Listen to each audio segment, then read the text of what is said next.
Генетикада белгілердің тұқым қуалауы әртүрлі жолмен жүзеге асады. Бүгін біз гендердің өзара әсерінің екі негізгі түрін, аллельді және аллельді емес гендердің өзара әсерін салыстырып үйренеміз. Ген белгілі бір белгіні анықтайтын тұқым қуалаушылық бірлік. Ал аллельдер бір белгіні анықтайтын, бірақ әртүрлі нұсқада болатын гендер. Доминанттылық кезінде доминантты аллель рецессивті аллельдің әсерін толық басады. Мұнда А қоңыр көз түсінің аллелі, ал А көк көз. Үш комбинацияда қоңыр көз. Әр даблбен өзінің дәмегі өтеміз. Толық емес доминанттылықта екі аллельде толық басым болмайды, нәтижесінде аралық белгі пайда болады.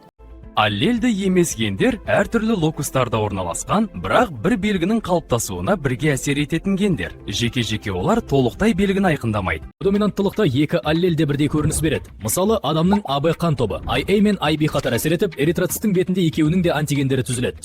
Комплементарлық әсер кезінде белгі тек екі доминантты ген бірге болғанда ғана көрінеді. Бір ғана А гені нәтиже жоқ, бір ғана Б гені де нәтиже жоқ.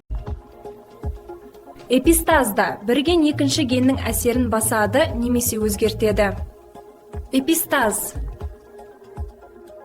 Полимерия кезінде бірнеше ген бір белгінің күшін арттырып, немесе әлсіретіп әсер етеді. Мысалы, адамның бойы немесе тері түсі, гендердің қосыла жұмыс істеуінің нәтижесі. Аллельді және аллельді емес гендерді салыстырсақ, айырмашылық айқын. Аллельді гендер бір локуста орналасып, бір белгіні анықтайды. Мысалы, қан тобы немесе көз түсі.